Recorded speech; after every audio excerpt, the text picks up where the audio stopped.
SmackDown was taken over, and it became one of the most memorable SmackDowns in history. And that's not just a fact. It's undisputed. Stay tuned. I'm Maria Menounos, and you're tuned in to AfterBuzz TV, the ESPN of TV talk. Now, let the buzz begin. What is up, everybody? We are live on AfterBuzzTV.com, the AfterBuzz TV YouTube page, iTunes, SoundCloud, Spotify. Like and subscribe and telling your friends and your foes about the world of AfterBuzz TV as we break down one of the most historic SmackDowns ever. What's up, everybody? I am Josh Tariff, and it's such a big deal. We got the whole gang here. First off, sitting in the corner because he knows what he did. It's Tom Connolly. I'm here. You are here. I was not delayed. You were not delayed. You got here just in time. And our news desk is filled up again because back from a successful Bound for Glory and Impact tapings in Canada, Gabrielle Loren is here. Yes, I am.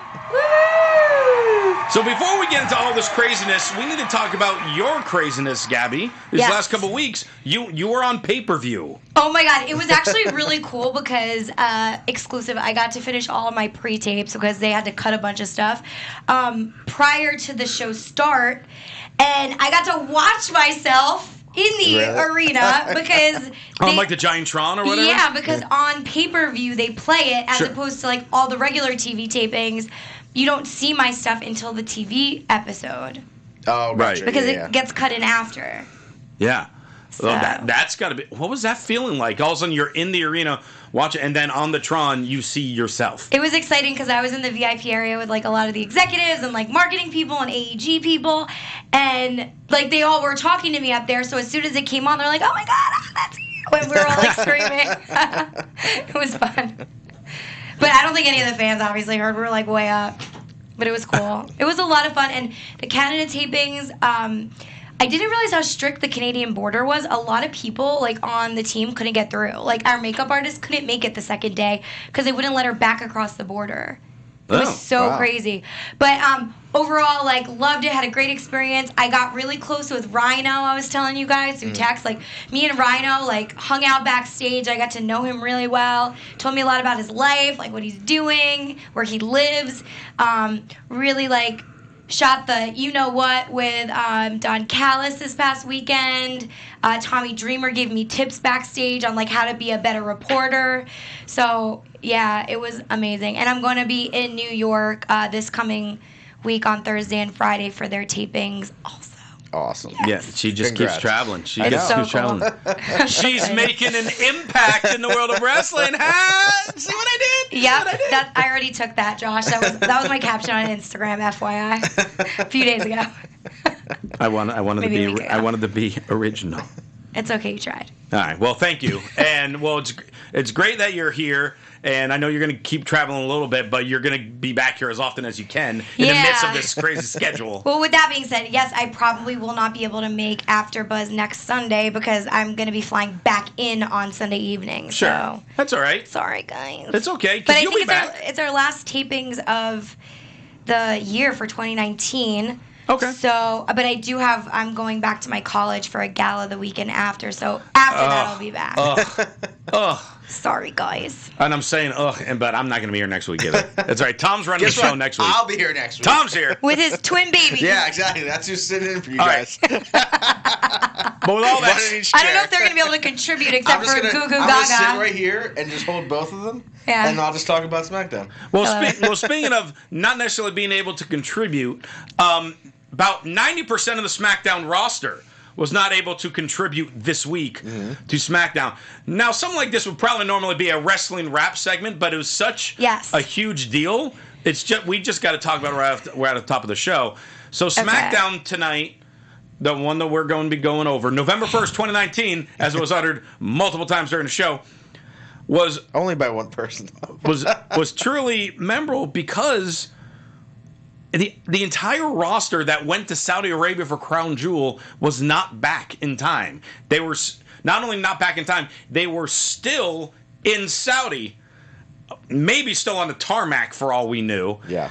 And there are all sorts of stories that are coming out. Who knows what's real and what's not at this point? But there's so many different things, from several mechanical issues which caused them to stay on the tarmac for 6+ hours, to the Alice Airlines issuing an apology, to no, maybe they were kind of almost being held semi-hostage because Vince and the Prince of Saudi Arabia are having disagreements because Vince wasn't paid. Tom, throw something at me here because there's just so much craziness on what happened here. I mean, I would just say, if you work for them, I mean, would you ever want to go back? Like, how much do you have to get paid? Yeah. Because they're not getting paid extra to do this. This is part of their, like, the superstars. Like, this is just part of their work. Like, they're not getting, like, oh, it's not like they're coming in like Goldberg or No, isn't it like Taker. a pay-per-view bonus? Because Ali donated what he made from this. I guess they okay, yes. So they it's get some type of something. bonus. Yes. But it's not like, I don't know who knows how much they're getting. No. So, question, you guys. Yeah. The Crown Jewel aired for us in America on Wednesday, right? Thursday. No, Thursday. Okay. So it aired on Thursday. Keep in mind, Saudi Arabia is 8 hours ahead of New York. And they had just landed in New York, I believe, on, was it Friday? Right? No, they didn't land until they didn't land Saturday. until Saturday. Was it Saturday? Yeah. They didn't land until Saturday. So the plan was... It says I'm getting JFK Friday afternoon at 12:52 p.m. No, then they would have been in time by for SmackDown. Forbes. They would have been there for SmackDown because SmackDown aired. I think that was maybe when they were 8 Well, p.m. then supposed to get JFK is not Buffalo, so two different parts in Yes. New York. But But maybe that was like the few that took the extra flights and the got home few that, separately. the few that never got the made it, extra though. flight, they landed just around the time SmackDown ended. Right, so it could be, usually you have to go to JFK to get to Buffalo. There was no, like, obviously straight flight from Saudi. So it could just be that the difference between connecting flights was a major difference. But either way, it's crazy that it pretty much took, a full day to 2 days for these people. Well, to just leave. They didn't get Just to to, leave. just to get out so, of there. So let's just say they were supposed to leave whatever time. Maybe they were supposed to leave at 12. No, I don't know what time they're supposed to leave. They were supposed to right leave. after They were the supposed show. to leave as soon as the show ended. Yes. The show aired for us California time at 1 p.m. So 1 to 4 it was the show. Because it was a 3-hour show or 3.5 hour. Yeah. And let's just say, took time to travel to the airport. So let's say 6 o'clock our time. Yeah. Where you're saying it's an 8-hour time difference. Yes. From New York, not from LA. Okay, so that would be another 3 hours. So that would be an 11-hour hours. difference. Yeah. So we're looking at 5 a.m. their time to get to Buffalo, and they didn't leave for several hours later. Imagine though sitting on an airplane for 6 hours with no food, nothing. Well, I can't imagine. And that's the thing where it's weird because, granted, we've all been on planes where you get delayed and stuff like that. But they were on a chartered plane where it was just them on the plane, not random regular people. Right, but it's air traffic control that probably was like, you cannot leave the ground. No. I'm saying if there's something wrong with the plane, Yes. why wouldn't you just take the plane back and let everyone get off? Yeah, that's the tricky part. For 6 hours they sat on the plane Yeah. and did nothing, and then there's like weird rumors that they were all told to get off of the plane. There's some pictures of them standing outside Can we the pull plane. up those pictures? Luke Harper, I think it may have gotten deleted by now, but he did tweet about. There's a picture. I don't know when it was taken, but it's definitely a picture of him not looking very happy, along with Angela Dawkins. I think it's safe to say none of them were happy. Well, talking about them not being happy, why don't we discuss, some of the tweets that were going out when this was going on? And this is what makes me feel like these rumors about that the Saudi government not paying Vince McMahon has a lot of truth, could have a lot of truth, because, why else would our WWE superstars with plane maintenance, just typical plane maintenance that happens every now and then, be tweeting such telling stories, right? So we had... And since when does plane maintenance take 8 hours or well, however even long if it takes? does, right? Even if it's a major issue... but you pull them back to the... Why did 20 people get off and get on it rebooked while, the rest had to stay? Yeah. This doesn't make sense. They should have all gotten off and all been rebooked. But Buddy Murphy literally tweeted this, never again, ... That was at 2:05 a.m. Do the math on the time difference. I don't know if that's us 2:05 a.m. Rusev, at this point in time, we need all the prayers, ... brother. That is very telling, and I know a lot of feedback came from that one. Who else did we have? There was just a bunch of different WWE stars tweeting at the time, and to me, that doesn't scream maintenance because people wouldn't be saying, never again. Obviously, we understand when people want you to ground a flight because it's a danger to take off. And I think Josh, our engineer, found the photo you were talking about, Tom. Yeah. If we can get a zoom in on that. It's Luke Harper just standing directly outside of the plane, not looking very happy, and everyone looking confused around him. So, yeah, it's just like... the quote for the bottom for the Instagram page says, "Larry, I'm home. I guess I didn't want it enough to pay for my own charter, but I'm home now. Hashtag not top 20. See, then that was him saying that... Because WWE then put out a press release saying that obviously there's mechanical issues with the plane, but some superstars decided to charter their own plane to get back in time for SmackDown, but still would not make it. Right. Which a lot of Luke Harper and a lot of other people were saying, well, that's a slap in the face to us where, we didn't want to be there. Like, we didn't want to put out the effort enough to charter a plane to get back, even though we weren't even going to make it on time. And that's very disrespectful, I think. Because if you work for a company and they're like, oh, we know this is going to happen, but you guys just didn't try hard enough to be there. Like, we're going to have to do something else. Like, I'd be like, I went there for you. And first off, that's not my problem. That's your problem for booking a show halfway across the world the day before you have a live taping of a show. That's unbelievable they even do that in the first place. First off, I think they should have just said, listen, we're not going to do... It's either going to be an all-women's SmackDown, which they easily could have done. Yeah. Or they could have just said, listen, we're not going to send everyone there. And we're going to keep some guys back. And those guys will be on SmackDown this week. And you don't have to tell me what's going to happen on SmackDown. I'm going to watch it and see what happens. Right. You know what I mean? Like, I don't need a preview of, like, this is happening and this happened. Like, they were like, Miz TV with The Fiend, blah, blah, blah. All this kind of stuff where I don't need to know that's happening. I'm going to tune into the show and see what happens. Do we think we will ever find out the definite I think we will. Yes. Yeah, I think we will once someone that was there gets released. And then tells all. That's a good point. That's the only way I think we're going to get that story is if someone really wants to get fired, then they're going to come out and tell the story. Like, oh my goodness. I don't. That's the only way I can see. What about you? I feel like it will come out eventually because I think this beef is not done if there really is a conflict between Vince McMahon and Saudi Arabian government.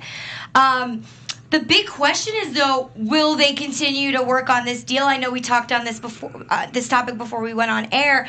There's a contract, but if Saudi Arabia is breaching contract by not paying up, does Vince have to keep his contract with the amount of years he's supposed to deliver content? But then, how much content are they going to get with how many superstars are going to want to do this again? And that's another look at the list of people that don't want to go. Daniel Bryan. Well, Daniel Bryan hasn't been going. Because he said he didn't want to go. So that's Daniel Bryan, Cena. I mean, Cena's not around, but he was on the list the last time. Sami Zayn. Kevin Owens. Aleister Black can't go because of his tattoos. What? That's the reason why he can't go. Unbelievable. I'm sure there's other people that didn't like. I mean, Miz wasn't there. Miz wasn't there, so I don't know if that was like a thing where he said he didn't want to go. Probably. He does have enough pull, I think, to say, I don't want to go to this. And if enough of the guys just say, no, we're not going. Yeah. Which would not surprise me if that were to happen. And they're built as such big, massive shows where they're like WrestleMania caliber shows to where, like, what do you do when,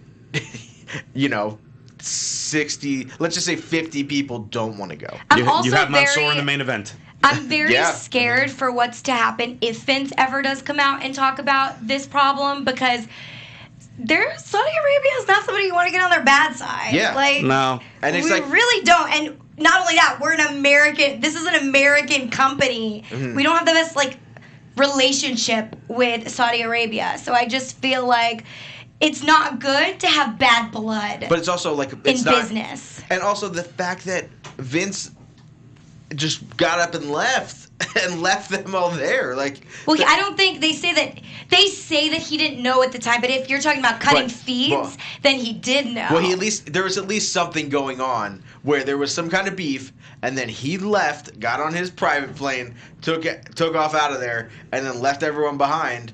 But that's where you have almost like a major international incident of you have worldwide company in this country where $1 billion company. Yes, where the government may not be letting people leave. And governments have the power to do a lot of stuff, like hold you, jail you. Especially it's that really place. not safe. And no offense to Vince McMahon, I don't know if, no matter how much power and money Vince has in America, that does not mean that he could actually control what they want to do with American people. But it's also like it's not.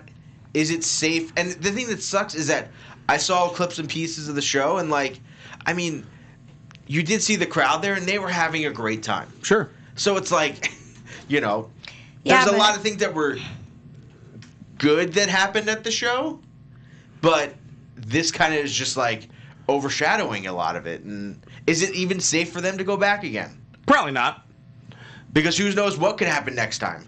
Well, in the midst of all of this craziness of them trying to get back, we had a beautiful accident with SmackDown because they used their plan of, having NXT involved in Survivor Series this year and just had NXT take over SmackDown.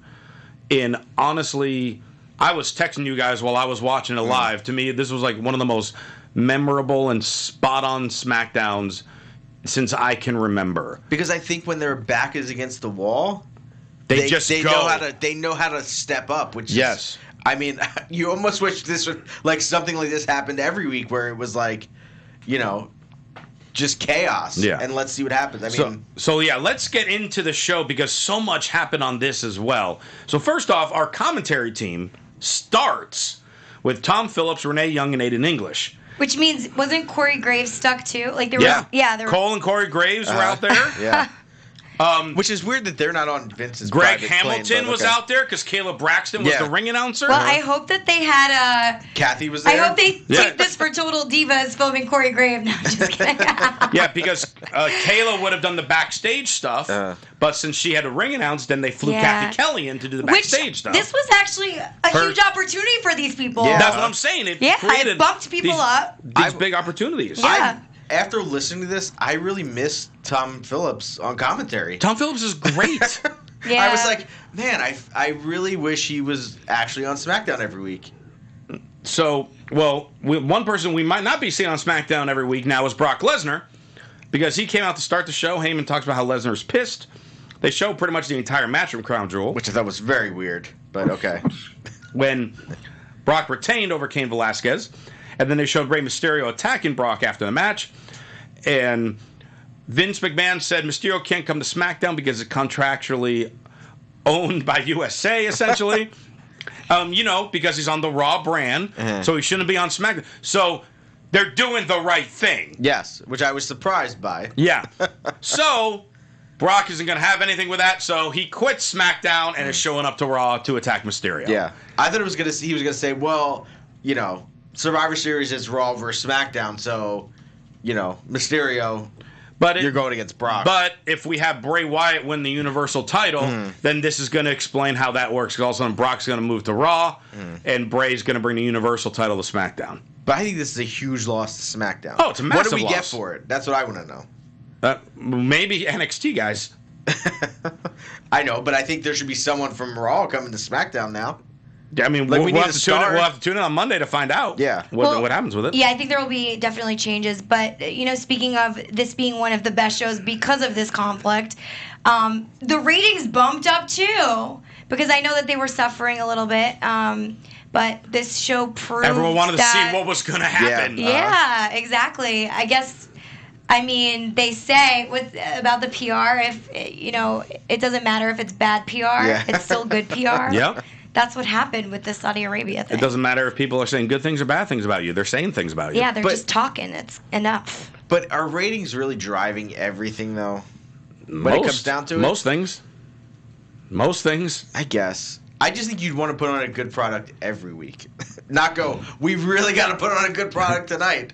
It should be every night we really got to put on a good product. Well, we start off by then pushing ahead this women's title match that wasn't necessarily announced, but because the circumstances, hey, let's get a title match on here. So Bayley defending the women's championship against Nikki Cross. really, really good match between the two. Crowd was getting behind Nikki a lot in this match. Sasha got involved. Eventually, Bayley distracted the ref where Sasha pushed Nikki off the ropes. And then Bayley hit some new type of finisher. Yeah. Which I liked it. Yeah, I liked it too. Much better than a belly-to-belly suplex. Yes. She gets the win and retains the title, but then the story is all of a sudden the NXT Women's Champion, Shayna Baszler, shows up, and she destroys everyone. Yeah. I mean, she barely did anything to Nikki, but okay. Well, Nikki, she just kicked out of the ring. I know. But she threw Sasha in the ring post and beat the hell out of Bayley. Yeah. And stood tall with her NXT Women's Championship. Mind you, don't know if this was any reason for it, but Aiden English was on commentary. At this point, he mentions Shayna Baszler is the Queen of Hearts when her nickname is the Queen of Spades. Yes, and he was and when we come back from commercial, Pat McAfee is at commentary. They took him off. Yeah, just because of that. I can't say that's the reason. But I think maybe because I liked what Aiden English was doing on commentary during the show. But maybe because then we saw that the NXT was kind of taking over, and he is an NXT, he's on the pre-show. So I think maybe they were like, okay, let's just put him out there because he can hype up the NXT stuff. Well, yeah, and here's one thing I love, and this we have not had on WWE commentary in years. We had a 3-person booth at this point with Tom Phillips, Renee Young, and Pat McAfee. Tom Phillips, straight shooter, calling the play-by-play. Renee is pro SmackDown, and McAfee is pro NXT. And McAfee is not being a heel, but insulting the people that are not NXT. And it added that really fun dynamic when you listen to it that we haven't had in years. And I absolutely loved this 3-person team of Tom, Renee, and Pat. Yeah. I want that every Friday night. Or, even if it wasn't Renee, it was someone else, because who knows if she's going to be on. Sure, no, again. she's not planning on, but I thought the 3 of them worked so well together. It was far more entertaining than what Cole and Graves have done in all honesty. As much as I love Corey Graves, but just the dynamic of how they worked off each other, especially as we were saying, just spur of the moment. Pat McAfee said he was called at 1:30 that afternoon. Can you get to Buffalo? Jeez. Yeah. Apparently he borrowed the owner of the Indianapolis Colts, Jim Irsay, lent him his jet. What? Yeah, because Pat McAfee used to play for the Indianapolis Colts. Must be nice. Yeah. Can you lend me your jet? Right. I got to get to Buffalo. Yeah, can you lend me your jet? But, wow. And not lend me your car. Can you just lend me a jet? No big deal. I know it's $50,000 a trip, but and it was just such an interesting, refreshing dynamic that we haven't had on WWE programming in so long, and I loved it. Yeah, it was good. Kathy Kelly, AfterBuzz alum, she's backstage interviewing Sami Zayn. He's talking about NXT looks like NXT is hanging around, but they need to watch where they stick their nose. And all of a sudden, Matt Riddle and Keith Lee show up, and Sami's like, "Hey, I got an NXT shirt." Oh no, just kidding, I don't. They then chase him to the ring, and we have a Bro Derek. That's the name of that move. And then Keith Lee with a moonsault, where it's just crazy enough when Keith Lee hits a moonsault because he's so huge and so athletic. But when he hits it from the second rope, because there's even less room for error than off the top rope, he's so good. Yeah, that's so impressive. Yeah. You're like, what the hell did I just see? Yeah. I want to give major props to all the NXT superstars that came out and showed up for the SmackDown episode, because I think getting those last minute calls asking to do a storyline and even some matches or whatever they were involved in. All of them that day flew up. Yeah. I saw a thing online where they literally showed up and we're when told 5 minutes before the show was starting. Yeah. Or they just showed up either they landed 5 minutes before the show started, had a police escort to the arena, and literally got there within minutes of Shayna Baszler having to come out and do that. She literally apparently got to the arena and ran out and was get in your spot and do this right now. So with that being said, even, props to them. Also, the writers that had to turn around something within hours. Yes. Because I don't think people realize, but the people putting the show together had to, probably get no sleep and go to work and figure this shiz out. Well, I mean, even all, just the producers who do the music and the Tron, obviously got to get everyone else's music in order and all that. I mean, all that takes a ton of work. Yeah, and it just shows, to be honest, how professional these guys are, and especially the wrestlers themselves. NXT, I always say this, whenever I've seen their shows, takeovers, whatever, they kill it. These guys are so talented. And I don't know what it is, if it's that young thirst and hunger, or if it's they weren't as overworked as the main roster, but they come in with a fire, a renewal of energy, and you see how hard they work and how talented they are. And I think it's something to say that they really weren't given any time to prep anything, think about how they were going to do anything in the ring, and they just go out there like professionals and make it happen. And with that being said, it's when you walk into a mess like this, you think that it may turn out for the worst, but when you go in almost with low expectations, you rise above, and I feel like that was what happened. And another reason I'm so excited for this show is because we don't get to talk about NXT guys all that much, and NXT to me is the most consistent show exactly on TV. Period. That's right. I said it. I know there are other wrestling companies out there. NXT to me is the most consistent program on TV, and the fact that all these guys came on, like you're saying, Gabby, last minute, no real preparation, and then they all did their thing. Just shows how good that program is being ran down there. Yes, with Triple H and Shawn Michaels, they are killing it with training these guys. And I also feel that unbelievable. The WWE superstars, though, they had when you would think of, okay, who do you need for a show? Who do you need people-wise that are going to be here, that are going to look forward, move this business forward? Sami Zayn, Daniel Bryan, The Miz. Those were the only male SmackDown superstars that were on the show. And those are three guys that I would pick to be on my show any day. Yeah. Because they don't not only can they put on good matches and be entertaining, but they also don't, we don't know how many ego, it's not an ego thing for them, I don't think. And that is exactly what we saw tonight from all of them. Yeah, as we get into Miz TV, is supposed to be interviewing Bray Wyatt, who's not there. So instead, out comes Tommaso Ciampa. Which you're like, oh crap. It's what is happening now? Yes. And Ciampa tells Miz it's time for someone to give you a reality check. You're everything that is wrong with Raw and SmackDown. Well, I'm breaking my neck in NXT. You're playing talk show host. Well, you play the part. I am the part. And this leads into Miz versus Tommaso Ciampa. And I love that, Miz also didn't back down and was just like, me, you, now. We're having a match. Because he didn't act heel towards it. No. Because he's still a face on it. He's like, all right, you want to put up? Let's do this. Yeah. I'm in my gear. You're in gear. No one else is here. So let's have a match. Yeah. And they go ahead and have a good long match. Miz mainly works on Ciampa's leg, so they're selling the story of Ciampa's history with knee surgeries. Eventually, though, Ciampa hits the fairy tale ending and pins the Miz. And the commentators do a great job making such a big deal out of an NXT guy just beat a former WWE champion. That's a huge deal. And I love that, they're making it mean something. But also, this is what we should have been seeing. We should be seeing out of NXT guys that come over to Raw and SmackDown. Not that they win every match. No. But that they don't just kind of become another person. Yes. Ciampa is now a guy on this show. Instantly. Instantly. Riddle and Keith Lee.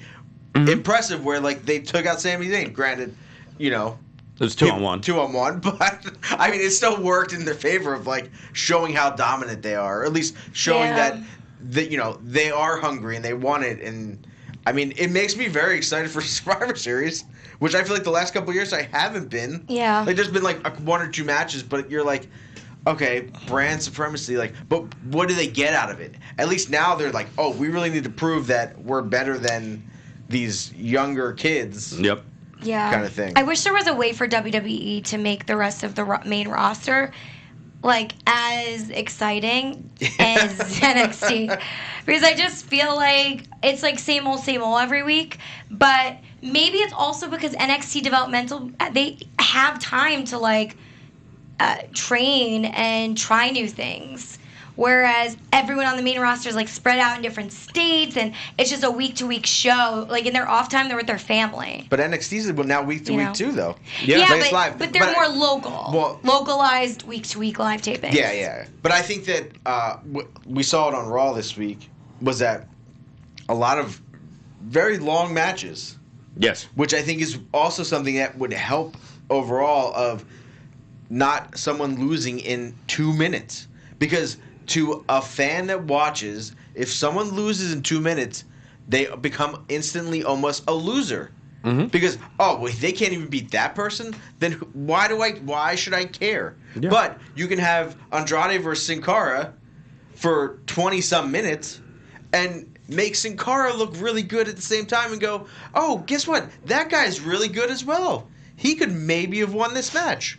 You know? So it's like, I know we're talking about Raw now, but it's just something where I think that's what sets NXT apart, where they have really good matches and they're entertaining, and that's where the rest of the roster, we're not seeing that on Raw and SmackDown. Yeah, almost ever, besides tonight. Right. Daniel Bryan is backstage, runs into Triple H and HBK, and he's like, "Is NXT looking for a fight?" All right, Triple H. Well, I challenge you to a fight. And Triple H is like, well, no, I have my suit, you know. I don't have my I'm not leather able jacket. to do it. Yeah, I mean, I'm not prepared. Meanwhile, Sean behind is starting to take off his jacket, and everyone's just like, what's gonna happen? Man. And then all of a sudden they look at Sean and is like, oh, well, no, wait, never mind, it's cold. Puts the jacket back on. Triple H says, I know someone who's looking for a fight, and brings out NXT champion Adam Cole. And not only do we have this as our main event, it will be for the NXT championship. Holy crap. But they did that in 3 minutes. Set up a more entertaining main event than we have seen in SmackDown since, I'm going to say, AJ versus Daniel Bryan last year. Yikes. Right? And because it just stemmed a little bit from the story that's been happening the last hour. Bring him in. NXT's here. They want to fight. I'm here to fight for SmackDown. Mm-hmm. Okay, you're going to fight our champion. Fine, put the title on the line. Yeah. Done. Mm-hmm. Yeah. Perfect. Mm-hmm. Fire and Desire versus what was supposed to be Carmella and Dana Brooke. Mm. As Carmella's music hits, we cut to the back, and there's Bianca Belair beating the crap out of Carmella and Dana Brooke. Yep. And actually, if you look at Dana Brooke when she's getting beat down, she's wearing a new shirt. I don't know if you remember, but a couple weeks ago we were talking about Dana Brooke, and she mentioned Flex Appeal, and I was pleading on this show to make a T-shirt for Dana Brooke for Flex Appeal. Well, if you go on WWE Shop right now, as you can see, and with the shirt that she was wearing, I believe it was a different color at the time though, there is a Dana Brooke Flex Appeal T-shirt for sale. You're welcome, Dana. I feel like this is a new weekly segment we have to do here called They Listen. Because we always bring something up and then it shows up on SmackDown. There you go. Now, after Bianca Belair beat down Carmella and Dana Brooke, Sonya and Mandy are in the ring wondering what's happening. Out in place come Rhea Ripley and Tegan Nox. It's not even that much of a tag team match because they just obliterated them. Yeah. Yep. And this was just the one little nitpick thing that I would have done differently. Mm. The only thing, I would have had Rhea Ripley be the one to beat up Carmella and Dana Brooke out in the back and have Bianca out there with Tegan Nox. Mm. And the reason for that... She's a heel? Oh, no, Rhea's a face, right? Rhea's a face. Uh-huh. But no one was really acting... They were just... But the reason is, Rhea has only been on... She's been in NXT UK, but she's only been on NXT TV for like a month or so. Mm. But she's awesome. Oh, she's great. I love them all. Bianca's been there for a while, and she's definitely is more recognizable because of the hair. And because everyone knows she's married to Montez Ford. And so if all of a sudden her music hit, I think it would have been a bigger pop from the crowd than Rhea's. That said, they just go out there and beat the hell out of Sonya and Mandy, and Renee gets a foot in the face. No, God, please, no, Well, no. it's because Sonya just threw herself over the table. Yeah. Tegan throws, and I use that loosely, Sonya Deville over the table, but while Sonya flies, her foot meets Renee Young's face. Yeah. Yep. I was like, did I just witness that? Did she just kick her? Yeah. Yep. Poor Renee. One day back in And the one day in the she's booth. back. Gets kicked right in the face. But yeah, I mean, I get that they were trying. I wish that maybe we could have seen some other SmackDown women come out and try to help them. Help Fire and Desire at least. Because I know we were trying to make NXT look dominant. Yeah. And they definitely did. But we knew that they were invading and taking over already. So it's not like this just happened. So I think it would have been at least better. Maybe they could have ran out and ran them off a little bit. Oh, Not Carmella really. and Dana? No, somebody else. Not Carmella and Dana. Some other. Well, let's think. I mean, who else is there? There's not Now many I'm trying to left think, because Sasha, Bayley, and Nikki Cross are already out. Lacey was in Saudi Arabia. Oh, yeah. And Alexa is MIA. Right. So there really wasn't any other SmackDown female superstars. I think it that was makes sense. fine. It was kind of them NXT showing like they are taking over and we're going to get you when you're down already and you're weak. Because they knew that SmackDown roster was at a disadvantage that night. So it made more of an impact to to invade while they were down some men and women. Yeah. Okay. And I forgot that there's nobody else. So And it wouldn't have mattered. Tegan Nox hit the shiniest wizard, as it's called, and Rhea Ripley. I don't know what the name of her awesome new submission is. Yeah. But she put it on Mandy Rose. She taps out. They get the win. This then leads to our main event: NXT Championship on the line. What? On SmackDown. Like, that's crazy enough that they put it That's never he been needs said. the NXT Championship, you know? And that's never been said before. The NXT Championship on the line on SmackDown. I would have thought we were fighting for like a SmackDown Championship, not necessarily like an NXT Championship. But yeah, that was awesome. But just for Daniel Bryan challenge for that instantly made the NXT Championship worth just as much as all the other championships. Yep. Great writing. Yet again. We have Roderick Strong just start walking out with Adam Cole, but doesn't stay ringside. And I mean, what can you say? I mean, we already know how amazing both of these guys are. Yeah. And they're just like, hey, you know what? You guys have 25 minutes. Go. And they did. Yeah. This was a clinic. And they both had like several minutes where it almost just looked like they were dominating the other. And just hitting every move they could think of. Including, I mean, when Dan O'Brien hits a German suplex from the top rope, that sounds painful. And they made it. That looked real painful, though, for Adam Cole. I was like, oh. And Adam Cole, he's got some type of fracture in his thumb as well, and he did this match. Because he hasn't been wrestling on NXT because he's had this cast. But he went ahead on SmackDown. He needed to step up, and he did. Yeah. Well, not only did he step up and he looked amazing in the match, but I also loved how this entire time they featured Triple H and Shawn Michaels ringside to like support their roster. And I they're thought cheering that's on really Adam Cole. important. Yeah. Didn't get involved. No. Right. Which was good, but cheering him on. I really thought they were going to. When I was worried. When he flew out of the ring, I was like, he's going to move and he's going to fly right onto both of them. And this is how this... I just kept thinking, how is this going to end? All I kept thinking the whole time, I go, does Daniel Bryan win the NXT Championship?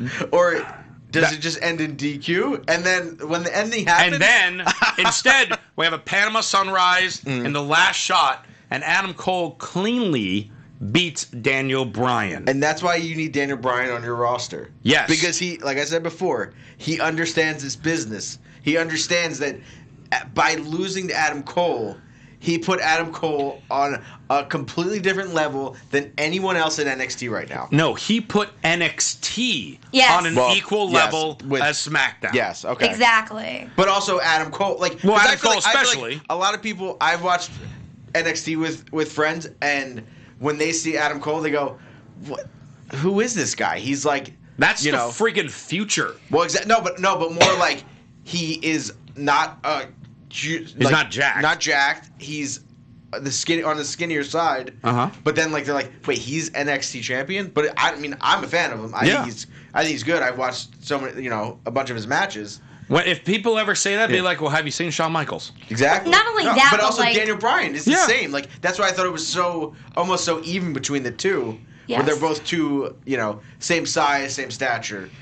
There's so many other promotions that feature people of different weight classes, different aesthetics, and I just feel like it's nice to not have the bulky, really tall man winning everything. Like, you need to show diversity. Yeah. A lot of other promotions are already doing that. But what I wanted to say about Shawn Michaels and Triple H sitting ringside and not getting involved, I think it was really important, and also put NXT over in being on the same playing field as the SmackDown, because they don't need to get involved in order to show how good their talent is. And I thought that was smart booking. Like, you need to stay and support your people, but you don't get involved in a cheap way and sell out. Because they can handle it. Because you've trained them to handle it. And I think that hands off was the best way. And then after Cole wins the match, all the NXT guys that were there that invade on SmackDown and were also going to be there on 205 Live, they all come to the ring. And you look, and Josh has the photo up on the monitor now. You look at the guys in the ring from NXT, and then you think, wait a minute. Pete Dunne's not there. Yeah. Dijakovic is not there. Kyle O'Reilly is not there. Bobby Fish is not there. Io Shirai is not there. Candice LeRae. Yeah, there's so many incredibly talented people that are not in that ring right now, and that ring's full of the future. And Triple H gets on the mic, and he talks about you build an army by looking to your family. We fired the first shot. Remember one thing, we are NXT. Yeah. Yep. But it was a throwback to his post WrestleMania promo as well. Yeah. When he brought out X-Pac. Yep. Yes, it was.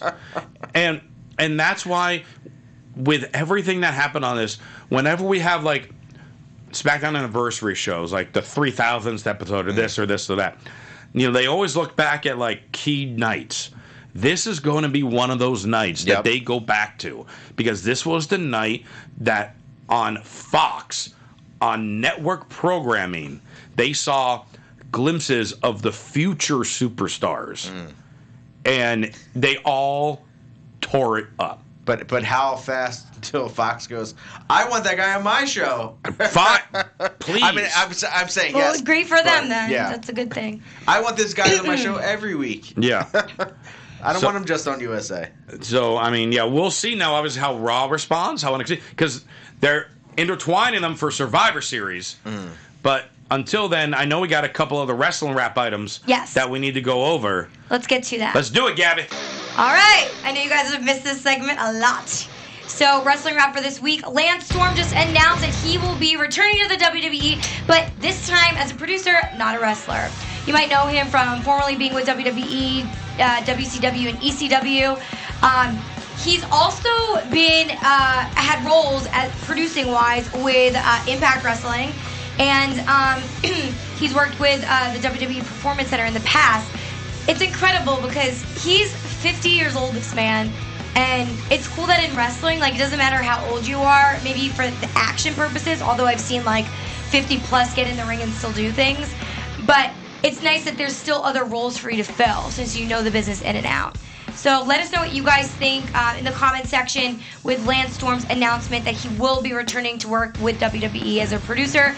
Time frame not really announced yet, but we're thinking it's probably going to be like sometime after November when he's done with he has one more class. He has a wrestling academy. Right. Yeah. So after that last class, I think exactly, which is I think in November. Yeah. He is one of the most brilliant minds in pro wrestling alive, and one of the greatest technical wrestlers of all time. He's going to help so much as a producer. Right. I think he's someone that they were like, we got to get this guy before AEW grabs him. Yep. So. Yeah. And then next up, so if you did watch Crown Jewel, then you already know, but Natalya and Lacey Evans had the first ever women's match for the country. So I just wanted to know what everyone's thoughts were on that. I did see clips of it when they highlighted it on the SmackDown show, and Stephanie McMahon came out and made an announcement. I thought it was really nice that she did highlight it and pay tribute to the fact that this was like a big moment. I love that the women were able to do it, and I think if it wasn't for seeing the highlight of Natalya's emotional reaction and Lacey Evans' emotional reaction to what they did in that ring and how they felt from it, that they're making a difference and that they're inspiring these women, and even the reaction of the fans and the audience post-match. I don't know if I would have liked it as much, because I do feel like it would be nice to have the women be able to do more in that country. So I'm glad that they were able to have that first match and then actually recap the feeling and thought behind it. This was the only good thing that happened out of Crown Jewel. Yeah. Because they went through a lot for that. The impact that Well, it I did. mean, the Fiend winning wasn't a good thing. I'm talking about as far as Like, yes. but I mean helping far more than just a match. Yeah. Right. I mean, I thought it was, seeing the highlights and seeing them interact with the women that live in that country. Yes. And then Oh, them it's taking giving me pictures. chills. It was, I will say the match was, it was a basic match. It wasn't the best match that they've had. I think they've had better matches. But granted, I'm sure they were just like, go out there, just do your thing. It doesn't need to be anything crazy, anything flashy. Just go out there and have a good match. And I mean, I think it's a good thing, and it is one of the reasons why they go there, because they want to promote change and change in the world, and it's good. And hopefully, but also, are they ever going to go there again? So it's like, So Not unless they're getting on the same flight as Hulk Hogan. But hey, at least they allowed them to do it. Yeah. So at least there's someone is changing their mind in that country. Right. And so my last story has to do with Kevin Owens, of course. He took to social media, to Twitter to be exact. You guys can check it out there. Because obviously we all saw Bray Wyatt won the WWE Universal title from Seth Rollins at Crown Jewel. And here's what Owens tweeted. A really funny picture. I don't know if it was his Halloween costume or whatever. But he was dressed up in some like onesie. I think it might be Eeyore. I'm not even sure. But he said, next contender for that masked dude's title, ? Oh, and Josh got the photo up. Yeah, that's Eeyore. Yes, it is Eeyore, right? Yeah. Oh my God, I love this. Thank you, Kevin Owens, for being amazing. I guess he's gonna have to go against Brock Lesnar. That just looks really comfy. Please fight him in this costume. It's way less The scary. Fiend versus Eeyore. I like it. Book it. I say we book that. Yeah.